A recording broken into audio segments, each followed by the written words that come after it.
Hello बच्चों, social with Savita channel पर आपका स्वागत है बच्चों। तो आज हम आपके लिए लेकर आ गए हैं सामाजिक विज्ञान क्लास 6 पाठ 11 और पाठ का नाम है आपका आधारभूत लोकतंत्र भाग 2 ग्रामीण क्षेत्रों में स्थानीय सरकार। और ये आपका न्यू बुक जो अभी चल रही है उसके अकॉर्डिंग है। आपका ये जो सिलेबस आपका चल रहा है उसके अकॉर्डिंग है। तो बच्चों आज हम इसके साथ करेंगे महत्वपूर्ण प्रश्न भी करेंगे, क्वेश्चन आंसर भी करेंगे और साथ में अभ्यास प्रश्न भी करेंगे। तो वीडियो में लास्ट तक बने रहिएगा और अपने दोस्तों में भी शेयर करिएगा ताकि वो भी पढ़ाई कर सकें। चलिए हम ज़्यादा ना टाइम लेते हुए वीडियो को शुरू करते हैं।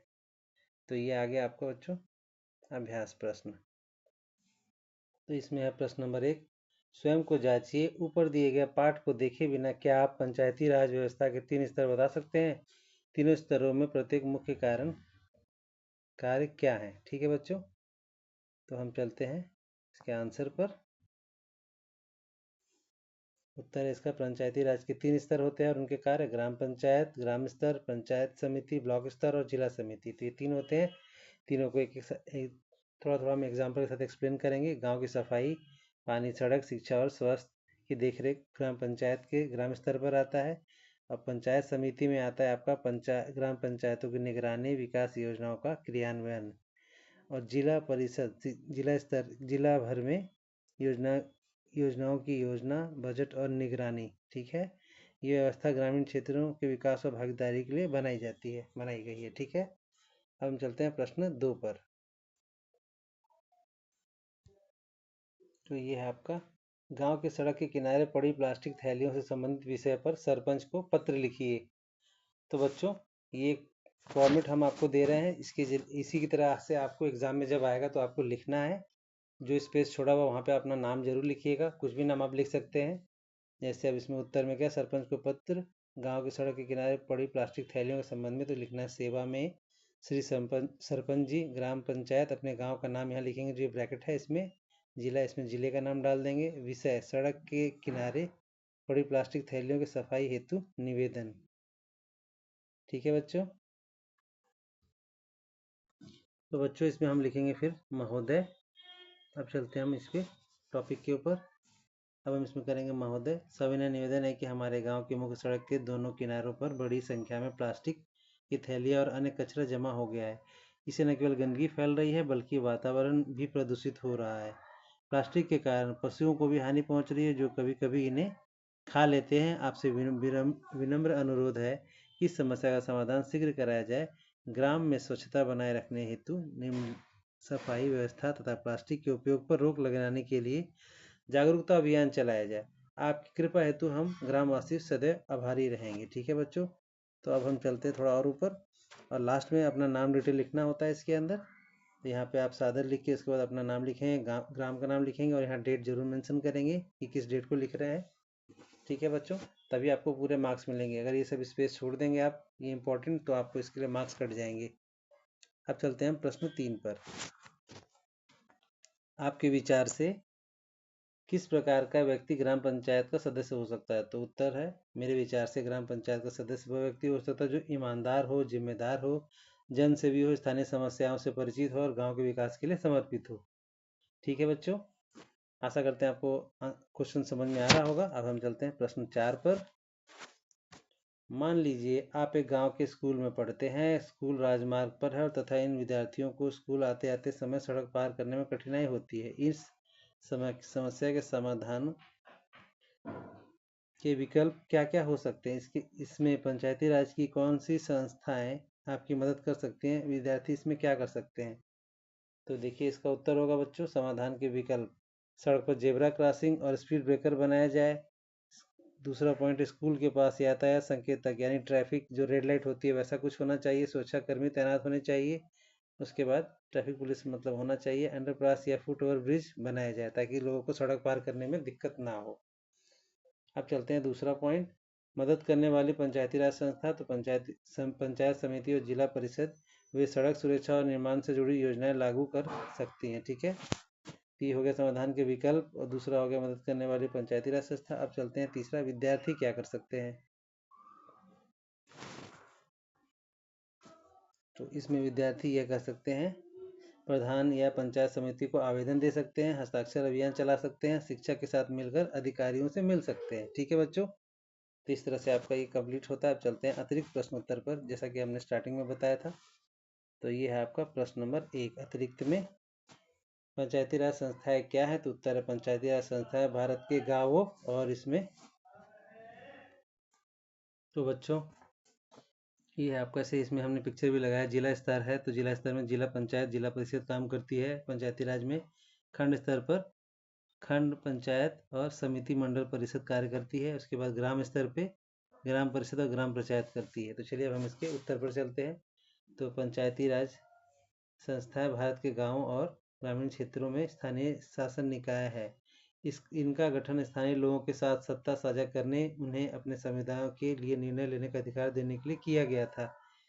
इसके हिसाब से तो बच्चों इन संस्थाओं में ग्राम स्तर पर ग्राम पंचायत, ब्लॉक स्तर पर पंचायत समिति और जिला स्तर पर जिला परिषद शामिल है। ये स्थानीय प्रशासन और विकास का प्रबंधन करने के लिए संविधान द्वारा निर्धारित नियमों के तहत काम करती है। ठीक है बच्चों, अब हम चलते हैं नेक्स्ट क्वेश्चन पर। तो उनके क्या कार्य हैं?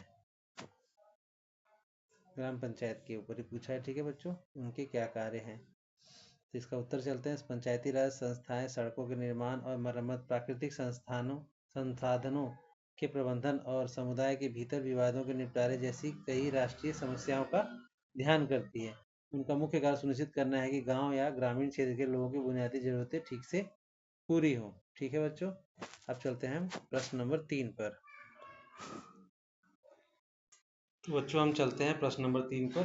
शासन और लोकतंत्र में ये क्यों महत्वपूर्ण है? तो उत्तर होगा पंचायतें बहुत महत्वपूर्ण है, क्योंकि वे निर्णय लेने में लोगों को सीधे तौर पर शामिल करके लोकतंत्र में उनके करीब लाती हैं। वे स्थानीय स्तर पर समस्याओं के समाधान में मदद करती हैं और महिला सहित सभी को अपने समुदायों के शासन में भाग लेने के लिए प्रोत्साहित करती हैं। ठीक है बच्चों, अब चलते हैं नीचे पॉइंट पर। एक और पॉइंट इसका है, ये संस्थाएं विकास को बढ़ावा देती हैं और ये सुनिश्चित करती हैं कि सरकारी योजनाएं उन लोगों तक पहुंचे जिन्हें उनकी सबसे ज़्यादा ज़रूरत है। इस प्रकार जमीनी स्तर से लोकतंत्र को मजबूत बनाती हैं। ठीक है बच्चों, तो हमने देख लिया ये क्वेश्चन। अब चलते हैं क्वेश्चन नंबर 4 पर। प्रश्न 4 है आपका, आपके विचार से ये पुराने नक्शे हमारे कैसे उपयोगी हो सकते हैं? क्या ये हमारे अतीत और वर्तमान के बारे में कुछ बता सकते हैं? और ये पृष्ठ संख्या 167 है। ठीक है, तो उत्तर है बच्चों इसका, पुराने नक्शे हमें यह जानने में मदद करते हैं कि बहुत पहले जगहें कैसे दिखती थी। ये हमें दिखाते हैं कि समय के साथ जमीन, सीमाएं और गांव कैसे बदल गए हैं। ये नक्शे अतीत की संस्कृति, अर्थव्यवस्था और राजनीतिक के बारे में सुराग देते हैं। पुराने नक्शों की तुलना वर्तमान नक्शों से करके हम समझ सकते हैं कि अलग अलग इलाकों में बदला है या वैसा ही है। ठीक है बच्चों, इसलिए पुराने नक्शे बहुत महत्वपूर्ण होते हैं। तो आइए पता लगाएं पृष्ठ संख्या 169 पर। ठीक है बच्चों, क्वेश्चन है आपका क्वेश्चन नंबर 5। एक कक्षा गतिविधि के रूप में 4 या 5 विद्यार्थियों को एक बाल पंचायत बनाने दें। बाकी इस कक्षा के बच्चों को कल्पना करने दें कि वे ग्रामीण हैं, ग्राम सभा के मुद्दों पर चर्चा करेंगी, उसे किन चुनौतियों का सामना करना पड़ सकता है, वह क्या समाधान सुझाएगी। तो इसका उत्तर है बच्चों, ग्राम पंचायत ग्राम सभा के चर्चा के संभावित मुद्दे। ग्राम सभा संभवतः गांव की महत्वपूर्ण समस्याओं पर चर्चा करेंगी, जैसे स्वच्छ पेयजल की कमी, गांव में सड़कों की हालत खराब, पर्याप्त बिजली आपूर्ति नहीं, एक नए स्कूल के निर्माण की आवश्यकता और अपशिष्ट और कूड़ा निपटान की समस्याएं। ठीक है, ये ग्राम सभा के अंदर में आएगा। अब हम चलते हैं नेक्स्ट, ग्राम पंचायत को संभावित चुनौतियां। पंचायत की क्या चुनौतियां होती हैं उसके ऊपर है। ठीक है, ये तो पंचायत को कुछ चुनौतियों का सामना करना पड़ सकता है, जैसे समस्याओं को हल करने के लिए बहुत कम धन का होना, कुछ ग्रामीण परिवर्तनों का विरोध कर सकते हैं, उनसे सहमति नहीं हो सकते हैं। ठीक है, मतलब बहुत सारी चीज़ें होती हैं जिसमें ग्राम पंचायत को जब वो करते हैं तो गांव के लोग विरोध करते हैं। मान लीजिए किसी एरिया में कुछ बनाना है, तो उस जगह अगर कुछ ज़मीनों का दिक्कत हो रहा हो या रोड निकालना होता है, उसमें बहुत सारे स्थानीय लोग कई बार सहयोग करते हैं, कई बार उसका विरोध भी करते हैं, तो उससे उस चीज़ में दिक्कतें आती हैं। स्थानीय सरकारी अधिकारियों की सहायता या समर्थन प्राप्त करने में कठिनाई होती है। परियोजनाओं को पूरा करने के लिए पर्याप्त कौशल या संसाधनों का अभाव होता है। अब कुछ व्यक्तियों की इच्छा और पूरे गांव के सर्वोत्तम क्या है, ये बीच संतुलन स्थापित करने में समय भी लगता है। अब चलते हैं तीसरा मुद्दा, पंचायत द्वारा सुझाए गए समाधान। इन मुद्दों को सुलझाने के लिए पंचायत निम्नलिखित सुझाव दे सकती है। स्वच्छ जल सुनिश्चित करने के लिए जल पंप और पाइप लगाना तथा वर्षा जल संचयन शुरू करना, सड़कों की मरम्मत और रखरखाव तथा गांव के सभी हिस्सों को जोड़ने के लिए नई सड़कों का निर्माण, बिजली आपूर्ति के सुधार के लिए सौर पैनल या पवन टरबाइन स्थापित करना, नया स्कूल बनाने के लिए दान एकत्र करना और सरकारी मदद मांगना, और लास्ट पॉइंट है आपका पुनर्चक्रण कार्यक्रम शुरू करना और अपशिष्ट प्रबंधन के लिए सामुदायिक खाद्य क्षेत्र बनाना। ठीक है बच्चों, अब बाल पंचायत की क्या भूमिका होगी, अब उसको चलते हैं बच्चों। बाल पंचायत की भूमिका, तो बाल पंचायत की मुख्य भूमिका होगी ग्रामीणों को बातचीत करने और मिलकर निर्णय लेने में सहायता करना, सदस्यों के बीच कार्यों और जिम्मेदारियों का विभाजन करना, उनके पास जो धन और संसाधन है उसका प्रबंधन करें, सहायता के लिए स्थानीय अधिकारियों और विशेषज्ञों के साथ मिलकर काम करें, सुनिश्चित करें कि सब कुछ खुले तौर पर और ईमानदारी से किया जाए। ठीक है बच्चों, आशा करते हैं आपको क्वेश्चन समझ में आ रहा होगा। अब चलते हैं प्रश्न नंबर 6 पर। पृष्ठ संख्या 169। अगर आप ऐसा सोचते हैं कि सरकार को समाज के वंचित वर्गों की आवश्यकताओं और समस्याओं पर अधिक ध्यान देने की आवश्यकता है, आप ऐसा क्यों सोचते हैं, यह है क्वेश्चन इसके ऊपर। ठीक है बच्चों, तो ये देखिए इसका उत्तर होगा, यह बहुत महत्वपूर्ण है कि सरकार समाज के वंचित वर्गों की आवश्यकताओं पर अधिक ध्यान दे, क्योंकि इन लोगों को अक्सर कई चुनौतियों का सामना करना पड़ता है, जिससे इनका जीवन कठिन हो जाता है। ठीक है बच्चों, अब चलते हैं इसी में दूसरे पॉइंट पर।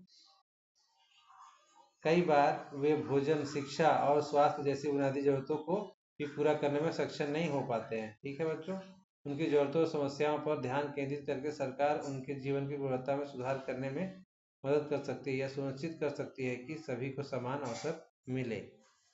ठीक है बच्चों, अब है आपका नेक्स्ट क्वेश्चन। तो बच्चों आप चलते हैं, आइए पता लगाएं पृष्ठ नंबर 170 170। तो प्रश्न 7 है आपका, आप केंद्र स्तर और पंचायत स्तर पर शासन प्रणाली के बीच क्या विभिन्नताएं और समानताएं पाते हैं। अगर इसको अच्छे से समझना हो तो आप अध्याय 10 इसके क्वेश्चन को समझने में इस अध्याय 10 को देख सकते हैं। ठीक है, अभी हमारा चल रहा है अध्याय 11। ठीक है, तो अब हम चलते हैं इसके ऊपर, विभिन्नताएं क्या क्या हो सकती हैं। कोशिश करते हैं पूरा टेबल एक साथ आ जाए। हाँ, आगे आपके लिए पूरा टेबल एक साथ कर दिया हमने। अभी हो गया पहलू केंद्र स्तर, पंचायत स्तर। तो पहलू में निर्णय निर्माण, संसद के से निर्वाचित सदस्यों द्वारा निर्णय लिए जाते हैं। ग्राम सभा के लिए स्थानीय निर्वाचन सदस्यों द्वारा निर्णय लिए जाते हैं। क्षेत्र पूरे देश को कवर करती है तथा राष्ट्रीय मुद्दों को दिखाती है। यह है पंचायत स्तर में क्या होता है, स्थानीय मुद्दों और जरूरतों पर ध्यान केंद्रित करती है। ठीक है, प्रतिनिधि, इसके प्रतिनिधि एक बृहद क्षेत्र के लोगों द्वारा चयनित होते हैं। इसके प्रतिनिधि ग्रामीणों द्वारा अपने समुदाय से ही चुन लिए जाते हैं। सरकारी योजनाएं, यह विकास की राष्ट्रीय योजनाएं लागू करती है। यह स्थानीय योजनाएं लागू करती हैं जिससे ग्रामीणों तक लाभ पहुंच सके। ठीक है, ये ग्रामीण लेवल पर है, इसलिए पंचायत लेवल की ही इसकी सीमित रहती है। भागीदारी, सभी नागरिक मत देकर अपनी राय व्यक्त करते हैं परंतु निर्णय निर्माण प्रक्रिया में देरी महसूस कर सकते हैं। नागरिक संवाद इसमें होगा, ग्राम पंचायत स्तर में संवाद तथा निर्णय लेने में सक्रिय भागीदारी निभाते हैं। न्याय, इसमें हर प्रकार के न्याय मामलों को निपटाने के लिए अदालतें हैं। यहाँ पे दीवानी और फौजदारी के साधारण छोटे मोटे मामलों का ही समाधान होता है। ठीक है बच्चों, हमने दोनों स्तर देख लिया इसमें, केंद्र स्तर और पंचायत स्तर, ये देख लिया आपने। अब हम इसके नीचे चलते हैं। समानताएं, समानताएं, दोनों स्तर के सदस्य मतदाताओं द्वारा ही चुने जाते हैं। दोनों के पास ही निर्णय और कल्याणकारी योजनाएं लागू करने की शक्ति होती है। दोनों समाज की जरूरतों और समस्याओं पर ध्यान देते हैं। दोनों ही राजस्व इकट्ठा करते हैं। दोनों को भारतीय संविधान द्वारा मान्यता प्राप्त है।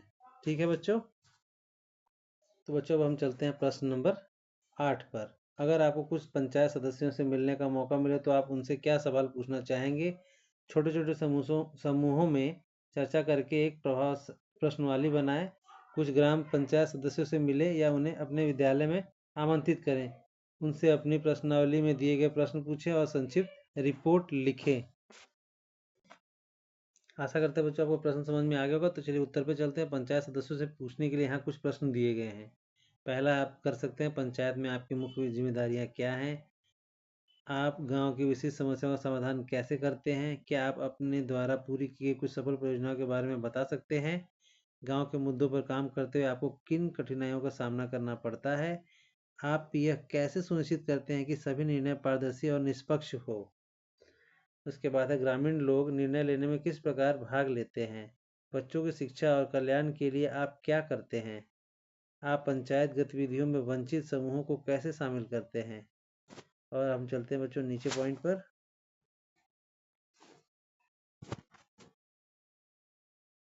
आप पंचायत समिति, जिला परिषद जैसी उच्च संस्थाओं के साथ कितनी बार समन्वय करते हैं? ठीक है बच्चों, इस तरह के सवाल कर सकते हैं। उनसे मिलने के बाद उनके विचारों उत्तरों का वर्णन करते हुए एक संक्षिप्त रिपोर्ट बना सकते हैं। यह बताएं कि आपने पंचायत के काम करने के तरीके के बारे में क्या सीखा और वे गांव की किस प्रकार मदद करते हैं। ठीक है बच्चों, तो चैनल पे बने रहने के लिए आपका बहुत बहुत धन्यवाद। चैनल पर नए हैं तो चैनल को सब्सक्राइब कर लीजिए, बेल आइकन को दबा दीजिए और अपने दोस्तों में शेयर करना ना भूलें। अपने दोस्तों को शेयर कर लें और कमेंट में ज़रूर अपना कमेंट लिखें आपको वीडियो कैसा लगा और नेक्स्ट टॉपिक आपको किस वीडियो पर चाहिए, किस टॉपिक पे चाहिए वीडियो। ठीक है बच्चों, चलिए धन्यवाद।